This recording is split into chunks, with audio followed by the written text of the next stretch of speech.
right, so I'm going to raise an objection. To whom? To you. Oh, man. I was defending you earlier, and Was that in defense? earlier. You'll see the difference in a second. Friends like So your that. second. Very much So earlier. look, the following claim is clearly false. I know you What's agree that? with this. I'm going to give you a claim that's definitely false. For all P and all Q, if the probability of P on Q is low, then the believer in Q has a defeater for P. It's definitely false, right? You gave an example of this earlier. I think also this claim is clearly false, and I think you'll agree, and I'll give you an example for fun. For all Q, if the probability of R on Q is low, then the believer in Q has a defeater for R. So maybe the probability that I have reliable cognitive faculties, just given that I'm an existing thing, is quite low, because most existing things don't have cognitive faculties at all, maybe for sure don't have reliable cognitive faculties. Right. So, okay, good. So the probability, so it's false that for all Q, if the probability of R on Q is low, then the believer in Q has a defeater for R. Right. You said in this particular version of the argument here, you say it's obvious that if the probability of R on N and E is low, then the believer in N and E has a defeater for R. And I just want to know more why, because it's not obvious if we replace N and E there with a lot of other beliefs, like I'm an existing thing, or the Earth is smaller than the sun, or whatever. So I just wonder why you think in this particular instance of the thing on the bottom Right, being N and yeah. E, you get a defeater. And Good, I can think of yeah. one case where you might, this is the double X case, I can see, I don't really know why that one is, but that one feels that way. So I wonder if you could just say more, because I actually don't believe it at all. You actually don't believe it at all. No, Shame on you. I know. I know you've been well brought up and went to Notre Dame and everything. I know. Well, I don't know of any sort of recipe, but I just think of it by way of examples. For example, the XX case and the case where I think I'm being deceived by a Cartesian evil demon. Yeah, so but there that's not just a low probability. It's just true that you're being deceived by a Cartesian demon, right? No, I believe that I believe that put it like this, I believe I've been created by an evil genius who is intent on deception. And that's it seems to me, if I believe that, I'm gonna. Oh, and he's 99% effective, so we've got some probability. So it's possible you could have. Yeah, I may not be able to put a figure on the probability, but if I think this thing it has created me and is intent on deception, I think I've got a defeater. Maybe he deceives me only a little bit in one area and only one area as opposed to another. But if this is all I know, that he's intent on deception, I think I've got a defeater for my belief that my faculty is reliable. And in fact, I think I get a defeater for any particular belief I've got. And it seems to me that the probability of R on N and E is like that case, and not like the case where you don't think you get a defeater. You don't get a defeater in the case of that you are a thing, and that's partly because you've got a defeater deflector. You believe not only that you're a thing, but also that you are a particular kind of thing. Oh, that's interesting. So you think in the case where I don't have a defeater for R, In many of those cases, in you fact, got I'm a a thing, defeater. is because I have a deflector. Whereas I would have thought there's just no defeat in the neighborhood there. It's just sort of irrelevant to the rationality of R that I'm also believing. Well, if all I knew about something was that it was a thing, I think it would be crazy of me to believe that this thing has a mind that has cognitive I agree with that, faculties. but the premise I thought was you've never said, I don't think this is new, I guess. I thought that the claim never was if all I know is Q and the probability of R on Q is low, then I have a defeater. I might Well, let's even put it give like you that. this. I might give you that, but Yeah. but the parallel premise then would be if all I know is N and E, and the probability of R on N and E is low. Well, but of course, no, a naturalist would be crazy to grant that, because she'll think she knows things like Yeah. she has two hands and is raining outside. Yeah, in the first case, the defeater deflection case, I think I do have a defeater deflector for the particular example you're using, but I don't see that there is a defeater deflector in the case of the probability of R on N and E. You couldn't very well say, well, here's my defeater deflector. I know that I have a hand. I mean, that's like adding R itself and thinking of R itself as a defeater deflector for a proposed defeater for R, but that's not going to work. I wanted to be super clear. I wasn't saying that the belief I have a hand is a defeater deflector. I was just saying that my own view was that it's just false that you even need a defeater deflector in the case where it's R on the thing that I'm existing. I thought that the fact that it has low probability, that's just irrelevant. There's no defeater that needs to be deflected, there's no defeater that would be if there weren't a deflector. And then I thought, now maybe you could make the case that we'd have a defeater if I believed two things. One, P of R on I exist, and all I know is that I exist, but I was saying no one should grant that. Yeah, right. Well, I would say what you want to say is that you have the only relevant thing you know here that you can add to the condition. I want to say in this case, in the case of N and E, if you think about the only relevant things you can add, they will be things you can't appropriately add or properly add. So this is. I think this is a new move, at least for your argument. The defeater deflection thing, I think, is a new move. Yeah. So I said, and you agreed, it's false that for all P and all Q, if the probability of P on Q is low, then the believer in Q has a defeater for P, and you agreed. But it sounds like now you want to say something like, for all P and all Q, if the probability on P on Q is low, then the believer in Q has a defeater for P unless there's a defeater deflector in the neighborhood. Something in that neighborhood, I think. Okay. Yeah. That just seems false to me. For what Could you say? There's some cases where. But that's helpful. That's interesting. I mean, that's okay. Trent, could you just repeat the principle that? So Elvis here's agreed one to? that both Yeah. Al and I agree is false. For all P and all Q, if the probability of P on Q is low, then the believer in Q has a defeater for P. And so, probability that I'm sitting here talking to you, given that the Earth is smaller than the Sun is low. That's, Right. I believe there's smaller Okay. than the Sun. I don't have any defeaters, but. And then the view that Al, I think, wants to affirm, that now it helps explain some of the moves that are being made, is this: for all P and for all Q, if the probability of P on Q is low, then the believer in Q does have a defeater for P unless there's a defeater deflector.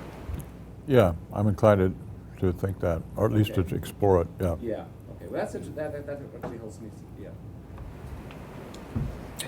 I wanted to get briefly to Ernie's opening argument, which is this: that a standard response to the problem of evil is to say that we don't know and can't and shouldn't be expected to know what reasons God might have to allow the sorts of evil that there is in the world. We're just ignorant, and it's not unexpected. But once that theist has employed that argument, then there seems no good reason for it seems that he's not allowed to apply a similar value sort of argument when it comes to arguing that God would give us reliable faculties, because it would be a good thing to have reliable faculties. But how would we know that when God, in God's total value scheme, reliable faculties trump everything else? Now that seems to me like a good and interesting argument. Interesting and good argument. But here I want to bring in a point that David brought up first thing in the morning.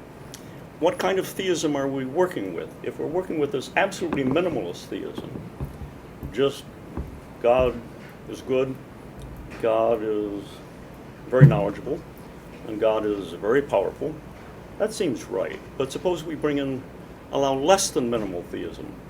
In effect, Al enriched theism enormously when he introduced the superlapsarian argument.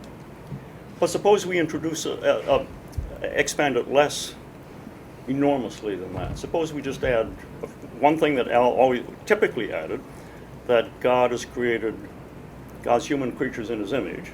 So typically, in addition to omniscience, omnipotence, and so forth, you added that. Suppose we add one other thing, that which would be characteristic of Judaism, Christianity, and Islam, that God wants certain things out of God's creatures, human creatures. One is that they tell the truth, and two, that they explore the divine wisdom embedded in creation. That they Explore the divine wisdom embedded in creation. Then it seems to me that we've got a very good argument for good reason for supposing, theistic argument for supposing that God has made us with reliable faculties, but it leaves the business about problem of evil and our ignorance there untouched. And so if our theism is less minimalist, the symmetry, the parity, I should say, is no longer there. Does that seem right? Let's see. So I mean, a couple of points. I mean, one is, so God created us in His image. Could we have lapsed from that state after creation?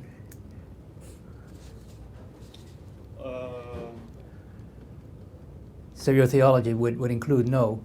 He wanted us to not lapse as well. And continues to want us to tell the truth and explore the divine wisdom embedded in creation. Right. Now, we may have lapsed from that in all kinds of ways, but if God wants us to do that, yeah.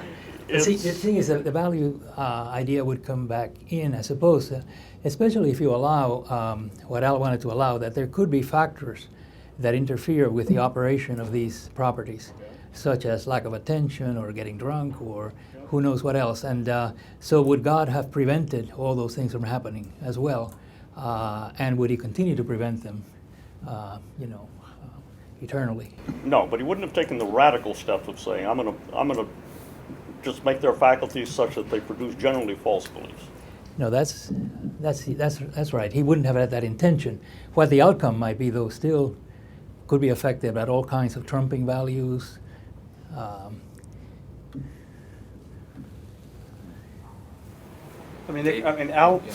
Al's, but that argument was specifically about theistic belief, right? So so what you say could be true even if we were no longer able to believe in God rationally. At least in this sort of basic way, right? David. No, let me just, and I didn't plan it this way, but what Nick was saying about, in terms of discovering the divine wisdom within nature. Richard Rorty and I were colleagues at the University of Virginia for 7.5 years, and we had a debate which I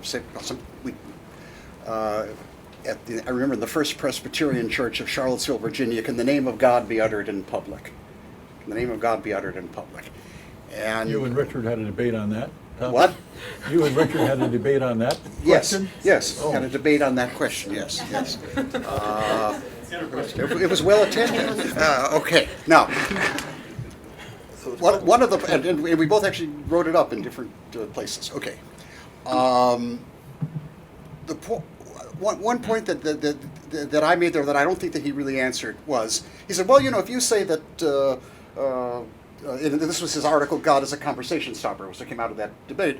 If you say that, God said you should do X or Y or Z or whatever, that just ends the conversation. What are you going to say?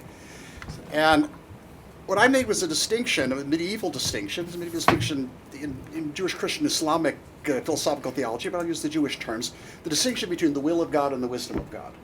I said, I'm not making claims in public about the will of God, I'm making claims about the wisdom of God.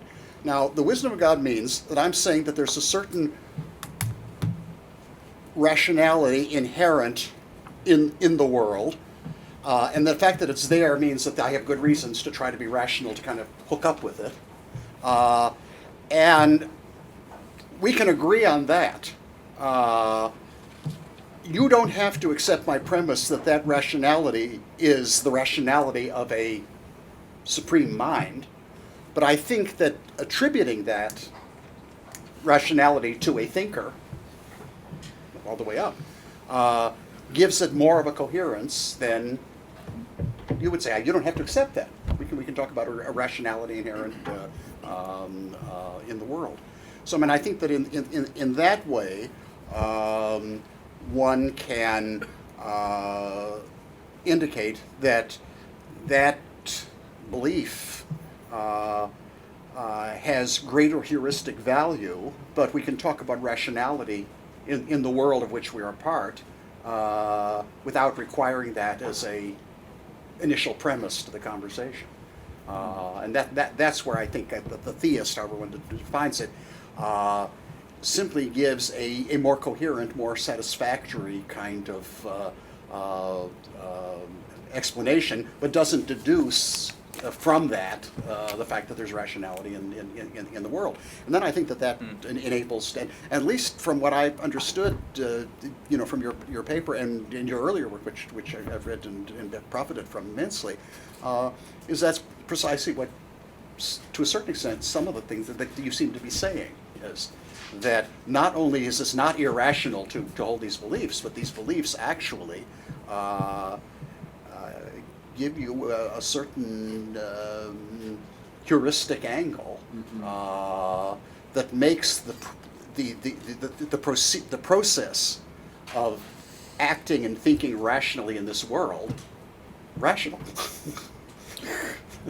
Yeah, I think I agree with that. I mean, I don't understand it entirely, but but I would think, for example, that that science fits much better into a theistic picture of the world than a non-theistic picture of the world. I mean, if God has created us in His image, and if that involves, among other things, being able to know what the world is like and so on, and if we add some other considerations, it looks like, science ought to flourish in a theistic context. Whereas that doesn't seem to be so for naturalism. Science doesn't have the same probability or possibility of flourishing in a naturalistic context. And I gather what you're saying is something along that line, right? Let me just follow the one point, because you used the term several times, kind of quickly, obviously, but what do you mean by the image of God? I mean, you use that's a very traditional type of term, but it can mean lots of different things. What do you mean? Well, I was thinking of the image of God. I mean, as you say, it's explained in many. Share with God? Well, yeah, I guess there'd be properties we share with God, in a sense that if we have a property P and God has a property Q, then we both have the properties P or Q. Yeah. So in the case of so I mean, so I want to argue. So I want to argue. Let's give these properties names, not just symbols. Right. I mean, well, I mean, P and Q is very nice, but I mean, let's. Yeah, I mean, in order for me to resemble God with respect to knowledge, it's not, of course, the case that I have to have the same amount of knowledge God has or the same kind of knowledge, but I have something like what God has when God has knowledge.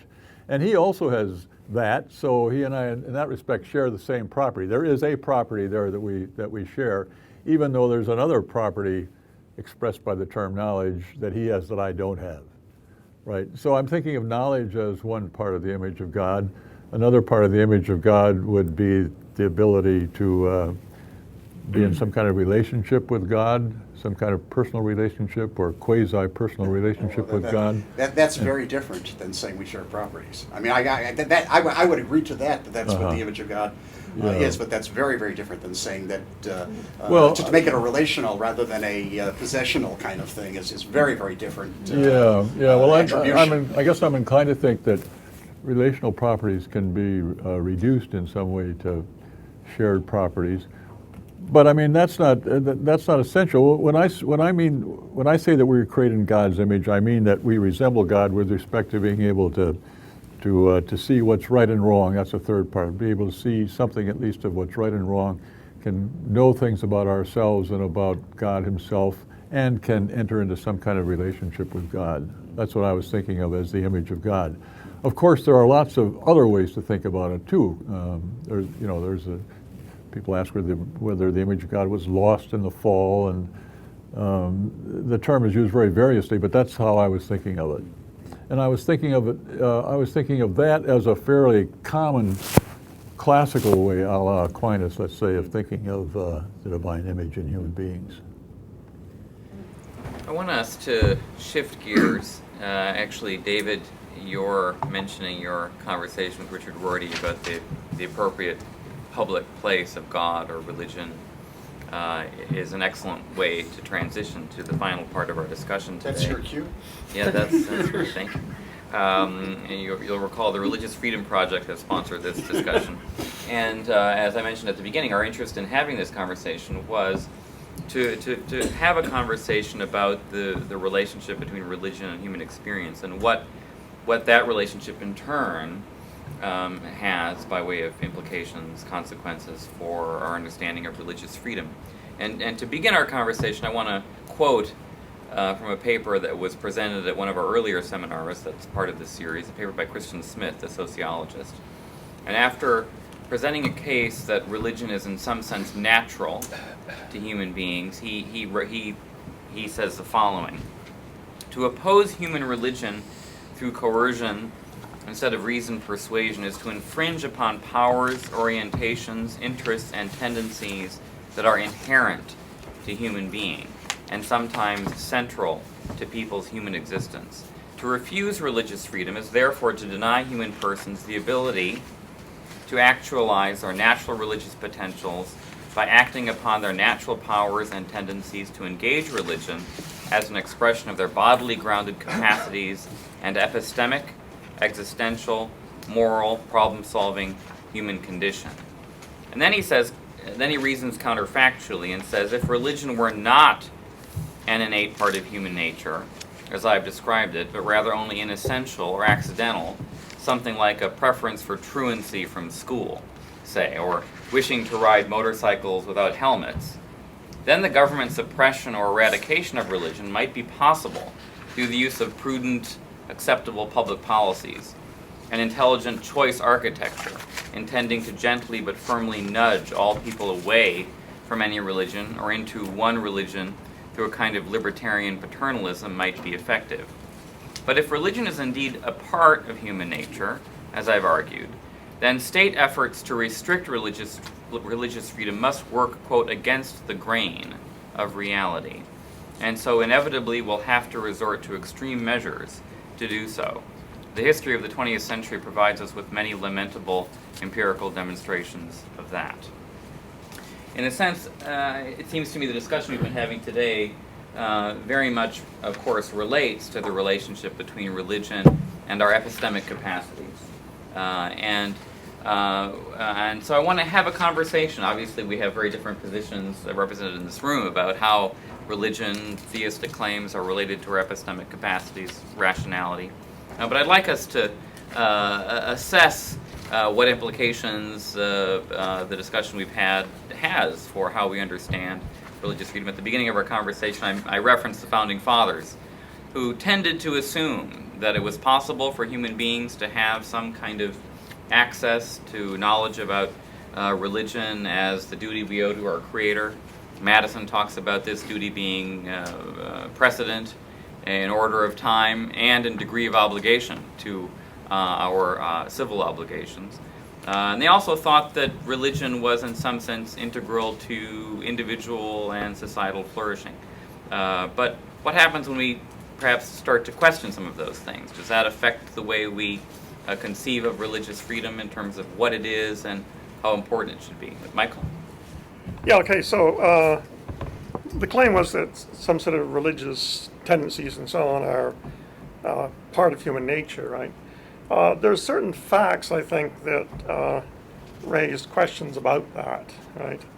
And so, for one thing, there have been, I think, quite significant changes worldwide. I lived in Australia about 15 years, and I was talking to a friend of mine who was dying from liver cancer at the time. He was raised a Catholic and had become an agnostic and was re-examining his beliefs at that time, right? But he said that, for example, that when he was young, virtually every Catholic went to church every week and so on, and that had changed quite dramatically.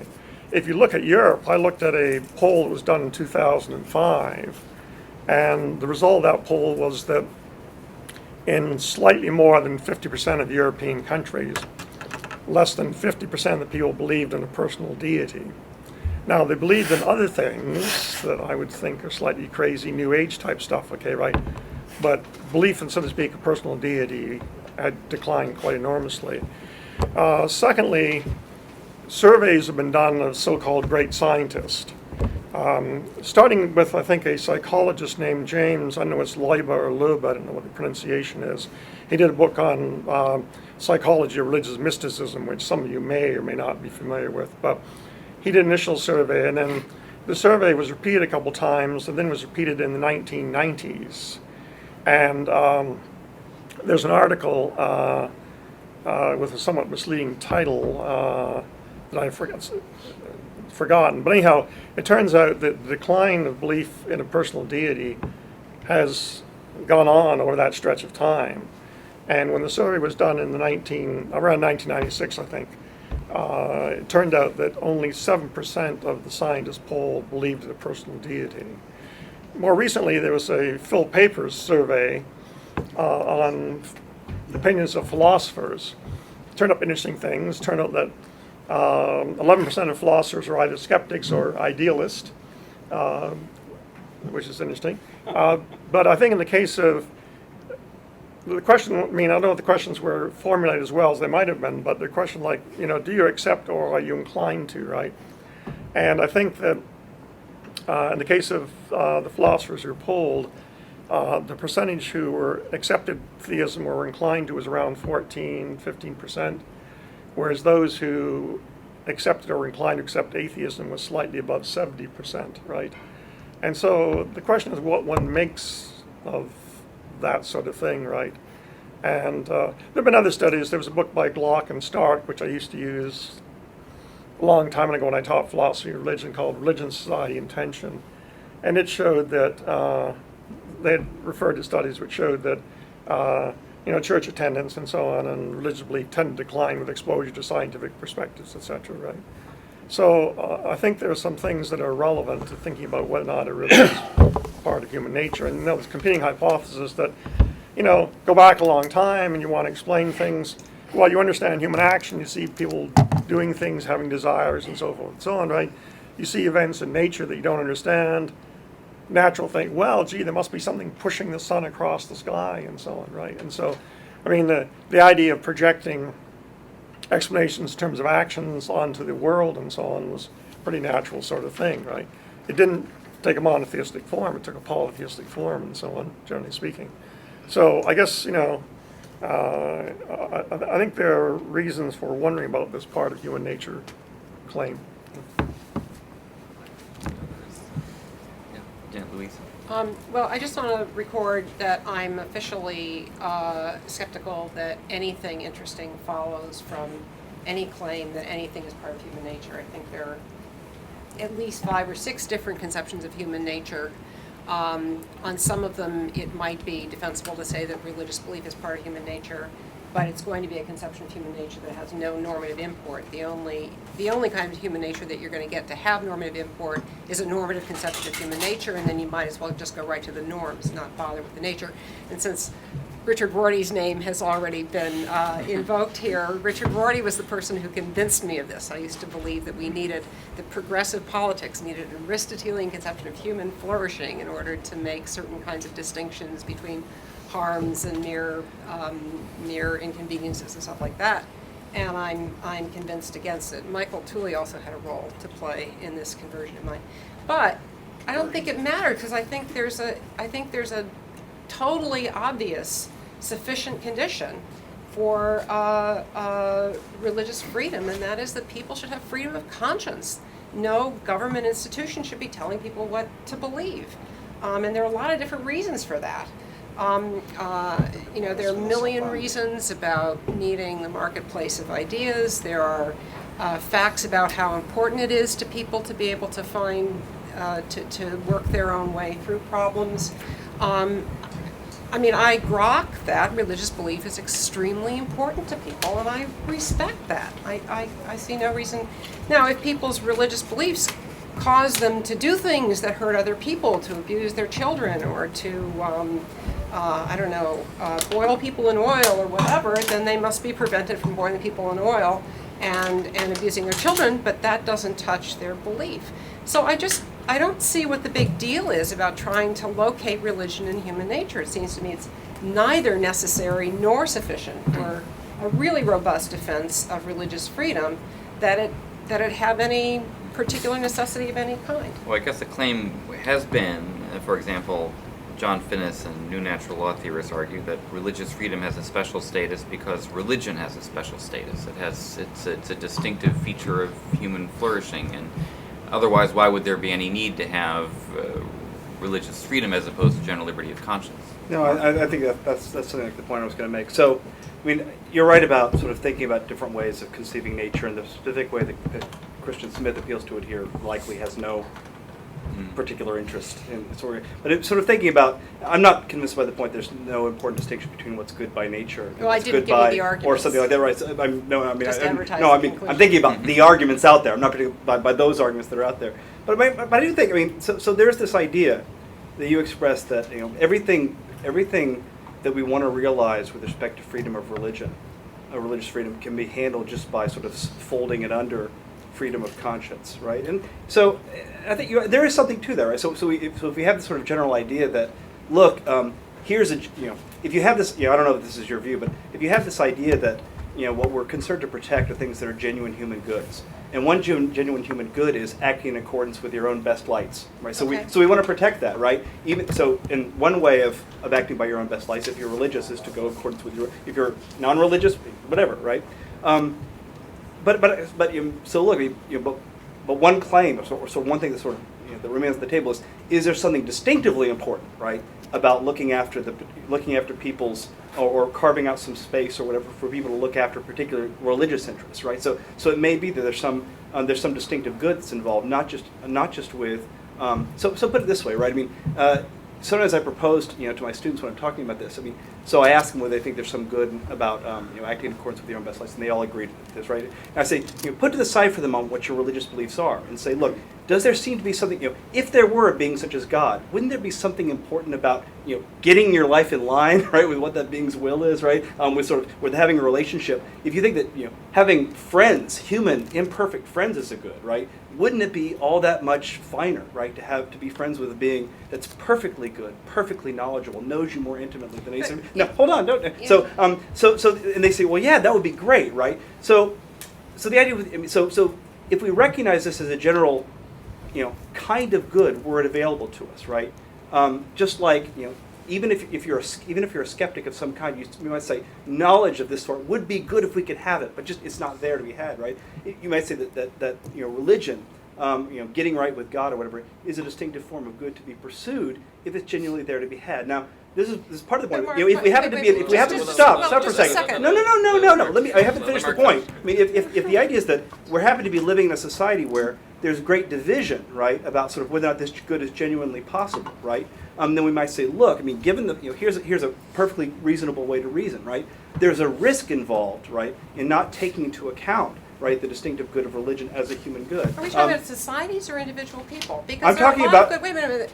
It's really good, I think, for people to believe that global warming is happening and that it's humanly caused, and we need to take immediate steps. Yeah. And if it's true, it's Yeah. really, really important. Yeah. I would be totally opposed to the government trying to get people to believe it by coercive means. Oh yeah, but I I mean, would support religious freedom education isn't just programs. about trying to coerce people to No, believe but, no, things, wait. right? What I'm trying to get is, well, first of all, I have a question for you, which is what is involved in religious freedom beyond freedom? I mean, beyond, say, what we've got in the United States today. But secondly, I want to know why. I mean, the argument you gave was there might be something of surpassing importance here, and I say to that, fine. What's the social policy implication that it should be promoted? No, it doesn't follow. That it should be permitted? Of course, but that follows from much weaker premises. So No, see, tell me I'm what not sure you've that got I'm in not sure mind that and it why falls. you I need mean, that. I mean, here's a way of thinking about. Am I allowed to? Okay. Absolutely. So one way of thinking about it just is that, I mean, here's something that everybody here holds, right? About the conscience thing, right? Or likely everybody holds that it's a good thing to allow people to act in accordance with their conscience, right? However, Provided. right. However, there may be certain sorts of harms to others or whatever, right? That are such that it would justify imposing on people's conscience and coercing them to act a certain way, right? So here's just a very, very abstract point, right? If you add one more good into the mix, right, it might raise the level of. But it's not. No, but it's not a question of goods. It's not that. It's the onus is on. If we're talking social policy, I'm enough of a libertarian to believe that the onus is on the government, the state monopoly on power. The onus is on the state to warrant an intervention. But the fact that something is good doesn't entail any corresponding obligation of the government to promote It doesn't it. entail anything. I mean, I'm just saying that this Doesn't is the sort even of thing. argue for it. No. the fact that something is good doesn't give some reason for governments to take it into account? Wait, take it in, I don't know what you mean by take it into So, account. so if you're asking a question, I mean, so premise their think about a policy on concrete the issue, truth of right? the Think about a propositions. concrete issue. I mean, if so, think about imagine the following: imagine an employer, the question of whether or not an employer should be required to pay for certain sorts of health care. Right. That they judge to Good be example. not only that they judge to be morally wrong, they might take it. But here's this extra one, right? That it might be they might judge it to be contrary to God's will. So right? it would be so it's similar not just to, the- so should an individual taxpayer be forced to pay taxes to support a war that they feel deeply and correctly is immoral? Maybe. I mean, but I'm not talking about that example right now. But you can talk about that. But you can't talk about those But- examples without talking about the broader policies, because sometimes a good policy can entail a counterintuitive I was just giving an consequence. example. I know, and I'm saying the So, example, and it the point was depends. just this: is that look, I mean, if you take it to be the case that right, there's some genuine good that you're requiring people to act against, right, because you think it would be unjust to not require them to do it, right? And what places a burden on you requiring them to do this is the fact that you're requiring people to act contrary to a genuine human good. Well, if there are two goods, right, at issue rather than one, or one certain good and one good that might very well be in the ballpark, right, that might very well make a difference. No, the government Again, doesn't have a David right Novak. to make Yeah, that. yeah. Let me just say one thing in Can I- response can I to this. interject in this conversation? Wait. And Wait. Could you Mark include has all of gotten us in about it? twice as much time per minute as me, so I want to say something about this. The government, if it's important to you, right, if it's important to you, that's enough. It doesn't matter why it's important to you. Whatever you want to say is important, Well, that's right? very stipulative. I mean, that's, No, I don't think it's that stipulated, was- because the principle is the good that I think the government has a right to consider is the importance to individuals. Okay. But the government has no business saying this substantive issue is such that I'm going to protect this person's right to act in accordance with their belief, but I'm not going to protect this person's right to act. So I've got a religious objection to an unjust war. It used to be I could get out of civil service. If it was just a conscience objection, I couldn't. That was wrong. David. Yeah. David. I would like to agree with you, and I would like to agree with the effects of what you're saying, is that the government should not be busily telling people what they should believe and whatever.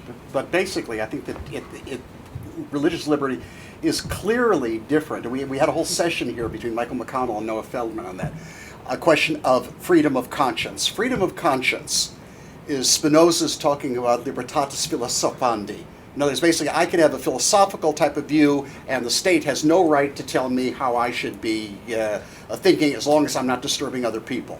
The fact is that the theism, which turns out to be the theism of Jews, Christians, and Muslims, these three, basically, the theistic claims that they make are not the claims made by individuals. They're the claims that are made by communities that say that they've experienced a revelation, and then individuals are members of this community and affirm what these communities... I don't think communities have minds. I think communities No, are just no, collections of people who have I didn't minds. say communities have mind. I said that the community as a whole basically Thinks. affirms Yeah, I don't think that we there... can affirm community. Could let me finish? The community affirms a revelation. It affirms a revelation. It says it happened, and it starts describing it and whatever. And then people, clearly, if they want to make the claims of this community, and if you think, as I do, that the only thing that we know about God is from Revelation, then you figure out how you fit into the scene. But the religious liberty is the liberty to be committed to a community that has what I would call a transcendent commitment. And that is very, very different than an individual, because once you make religious liberty a matter of freedom of conscience, it becomes the public-private type of thing. And when there's a public-private divide, the public always wins rather than my right to be part of a higher public, of a higher community. And then, based on that, I have to figure out how I can enter into relations in civil society with people who come from other communities. And that's very, very different than freedom of conscience. It's because there's an individualism that's built into that just simply doesn't resonate with the three types of theism that we've been talking about today, that in the real world, not just as But you have philosophical. freedom of alliance as well. Yeah. David Poffin. Tim, I wonder, this is all very interesting, but the topic we spent a long time on today is, in part, whether belief in God was rational. And I wonder, would it be interesting to hear from everyone, does the religious liberty claim, or its preference, or even the claim at all, is it undermined if it turns out that belief in God is not rational? It's a great question. In part, I mentioned Brian Leiter earlier, and Brian Leiter has just published a book called Why Tolerate Religion, the answer to which, in fact, is, well, there isn't any good reason to tolerate religion per se. And part of why he argues that is he defines religion with three characteristics. One, religions, quote, issue in categorical demands on action. Two, religions do not answer ultimately to evidence and reasons. And from that follows, I think clearly, a skepticism about whether one should respect religious freedom at all per se. Now, he says doesn't mean, as Louise was saying, I mean, a la what Louise was saying, doesn't mean there are no reasons to respect religious freedom. They're prudential, but they're just that. They're not. There's no special principled reasons to respect religious freedom. So I do think they're substantively related. The discussion we've had about the rationality of religious belief and the status of religious freedom doesn't mean that there wouldn't be any reasons to respect religious freedom, but the character of those reasons would presumably be different if one concluded, as Brian Leiter does, that religion by definition is insulated from ordinary standards of evidence and rational justification. Can I say, I don't believe that, and I don't see why it's on the table. I mean, Believe what? I don't believe that. I think that religions vary a lot in how. I think there are some beliefs that people would call religious that are clearly irrational. I think that there are certainly very complicated arguments and difficult historical questions that reasonable people can differ about. I just don't have a view about that, and I think that we should. It's not like you either have to believe that religion is rationally mandated or that it's rationally counter-mandated. I don't see why that's on the table. I mean, that's, so your claim, that's Louise, is offensive. you don't see why we would spend any time talking about religion as defined by Leiter? No. That seems right to me. Okay, that follows from a more general principle, Trenton. But, no, I mean, I just... That's a strong man. Leave it at that. Yeah, Michael. Yeah, I don't want to disagree with Louise, but what is true is that many religions have beliefs such that there is very strong evidence against them. About 45% of our fellow Americans believe that the Earth is only a few thousand years old, right? And forgetting about evolution, right? I think that, radioactive dating and so on, decay series, etc., provide excellent evidence that the universe is not that young. Okay, right? A number of religions believe that we'll survive death because we have immaterial minds or souls, right? And so you have Eastern religions believing in transmigration, reincarnation, and so on, right? When you look at the science of psychology, if you looked at good universities, you'd look long and hard to find a course which talked about the properties of the immaterial mind or soul. Now, maybe psychology is wrong, okay? That could be the case, That right? happened. But, I mean, the point is that those beliefs are on a collision course with psychology. Catholic belief in an immaterial soul is on a collision course both with psychology and biology, because the soul, unlike the mind, is supposed to control human development. I mean, go back to the Aristotelian type picture, etc. And so I think there are a number of religious beliefs that look as if they're really quite improbable, right? And that are not just peripheral beliefs, and sometimes quite central beliefs, right? Another thing is this. Shortly before his death, got a paper from David Lewis. And the question is, what area was he writing in, do you think, knowing David Lewis, right? Well, turned out it was in philosophy of religion. And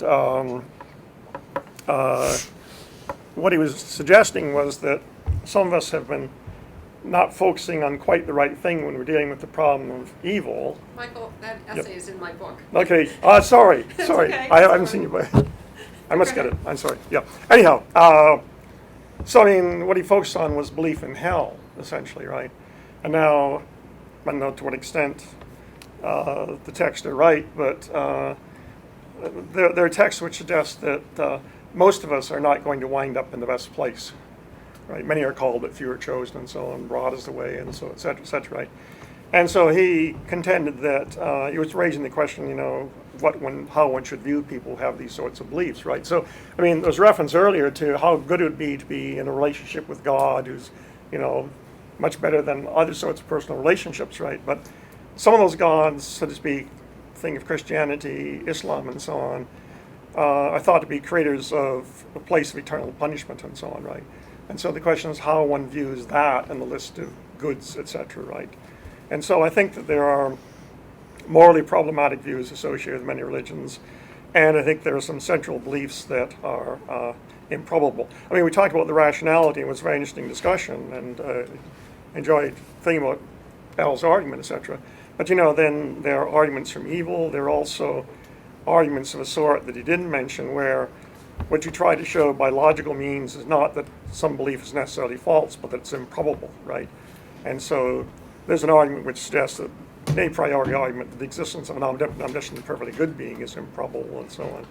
So the question is, what's the outcome of it all? I mean, is belief in the existence of God rational or irrational, right? And what does one make not just of that belief on its own, but that belief connected with, e.g., various doctrines that you get in Christianity and Islam that some of us would think are morally rather problematic doctrines. But could you go further, though, and then say, does that mean that the privileged place of religious liberty ought to be at least withdrawn or is undermined somewhat because of the threat of these views? Well, I tend to agree with Lacey. I mean, I know that David raised an objection and so on, but I think it should be just a general sort of freedom of conscience and belief, etc., and which covers religion but doesn't give any sort of special weight, essentially, to religious beliefs. And does it further follow that it would actually be better if you didn't have to worry about religious freedom if religion just basically was eradicated by the psychologists and Well, I don't favor what I favor is proper education of children, right? And so it seems to me, one of my colleagues is Alistair Norcross, and he grew up in Britain, and he said he was religious until he was exposed to comparative religion and taught in the schools there and so on, right? And so, I tend to think that children should be raised in a way such that they get full information and then they're allowed to arrive at their own beliefs, right? But very few people believe that should be done. Most people believe that as a parent, one has the right to, so to speak, inculcate one's own beliefs in the child, right? I think that's morally problematic, and I'd like to see an educational system that essentially made it more difficult for parents to do that by exposing children to the history of religion, comparative religion, philosophy religion, and whatever else is relevant. Makes sense. I think an interesting question, I don't know to what extent it's related to the freedom issue, is to what extent we think rational dialogue can happen in the face of religious diversity, or like any progress can be made on this. So one probably uncharitable way of reading Reformed epistemology is like, shoo, I'm rational, I was designed the right way and received the right kind of grace, but I can't communicate that to somebody who didn't get this special grace. So there's no point in really having a rational conversation about this. I can let bygones be bygones, but there's nothing I can do to improve your situation.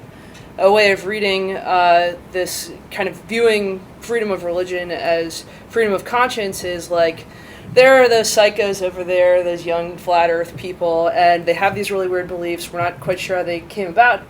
They're extraordinarily irrational, but freedom of conscience matters to us, so let them keep doing their thing, and we'll hope that they'll let us keep doing ours. But we're not going to think that we can improve their rational situation at all. It's a kind of like minimal level of freedom. And something we haven't really addressed head on today is whether or not it could matter for improving our collective rational state to have exchanges and arguments involving religious premises or with religious conclusions. The fact that like in the special kind of freedom of religion we might care about is not this let bygones be bygones, let the spaghetti monster people believe their thing kind of freedom, but instead this like we want, these are important issues, the verdict's not out on my side or on your side, and somehow like developing evidence and exchanging information might improve my rational state, so I really want you to be free to find that evidence. And to a certain extent we haven't talked about that kind of really optimistic natural theology at all today. We've kind of carved out areas where each side might be able to protect its rationality in the face of diversity, but not at all talk about how we could communicate evidence or whether there's any kind of public rationality that has to do with religion. So I'd be interested if people have thoughts about this, or whether or not religion is the state that we're in. Like, I might be lucky to be rational, lucky to be irrational.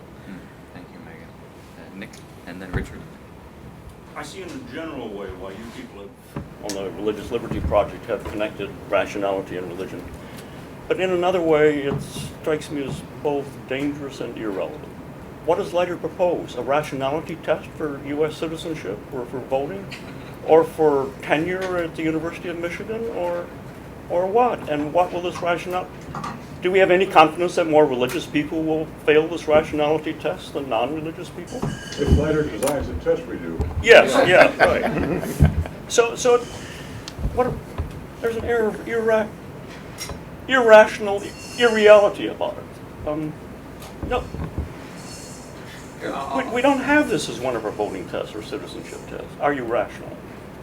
And indeed, are we going to let Michael decide? And why is it a moral imperative? And why is it a moral imperative? To be rational. I'll Yes. rise to Brian's. Why is it irrational? It's a good thing.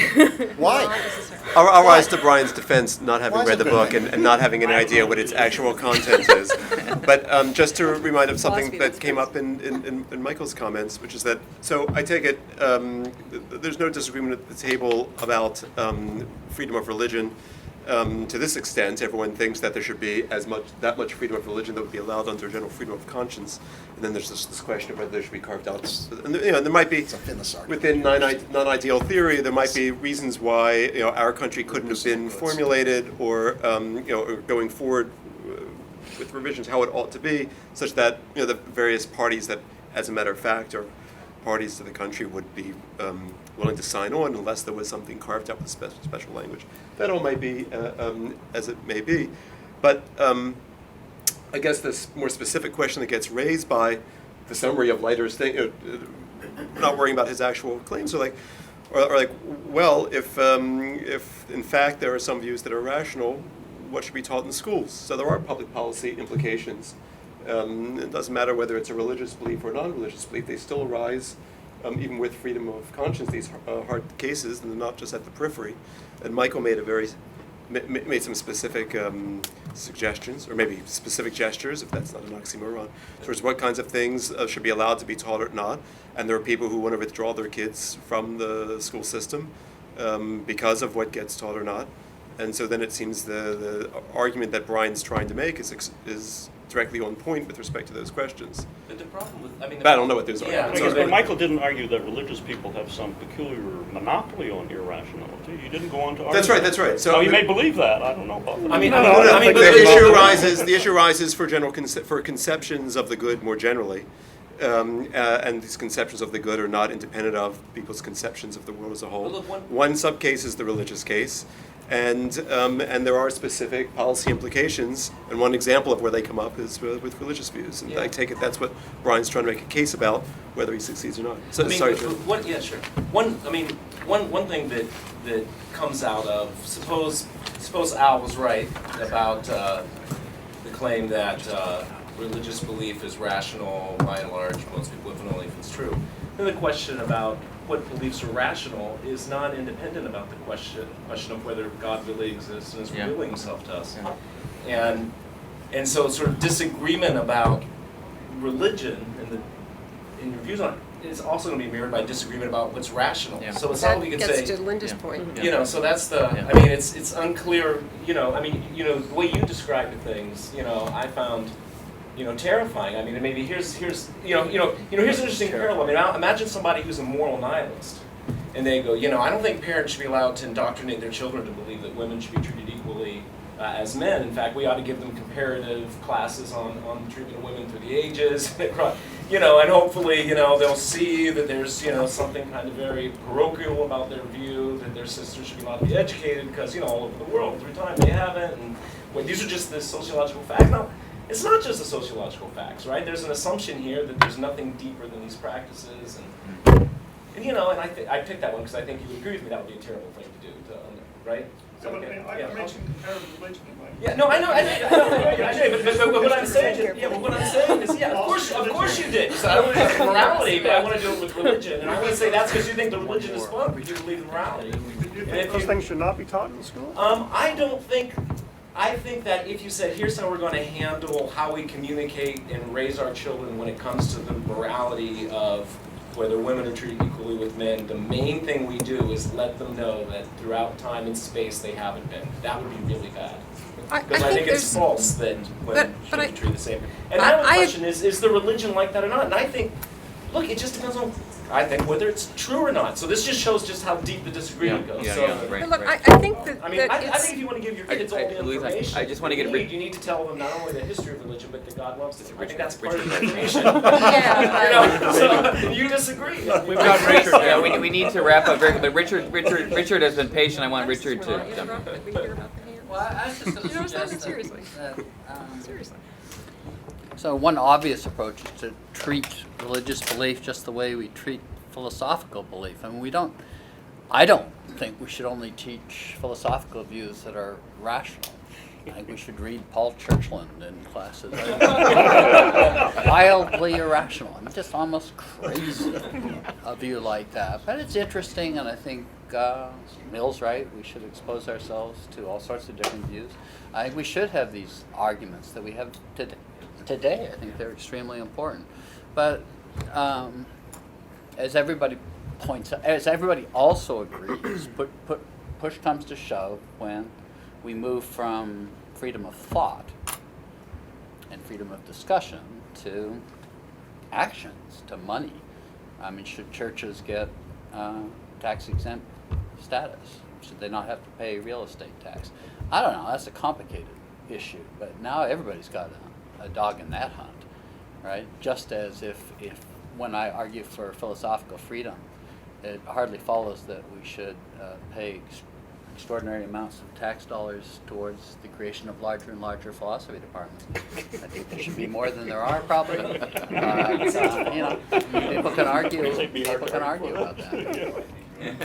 Well, unfortunately, we're running out of time. I will say, with all due respect to Richard Rorty, it seems to me that even though religion has been the topic of the conversation today, I, for one, would very much like to keep the conversation going. We haven't stopped a conversation, but we've really stimulated one. And that's thanks very much to you all, to your acumen and brilliance and your enthusiasm. And so I want to thank you. I do want to give Al and Ernie the last word if they want to say anything.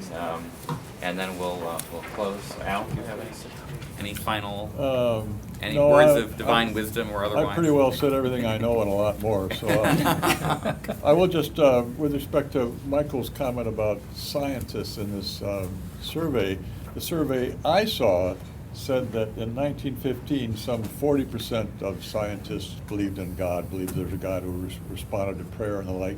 And in this more recent one, with 2005 or whatever, it was also about 40%.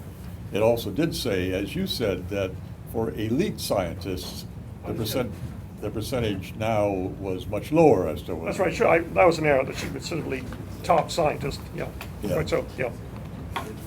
But that variation in itself is interesting. MIT Top scientist.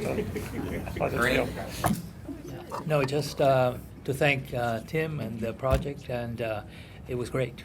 No, I second. Thank you. Well, thank you.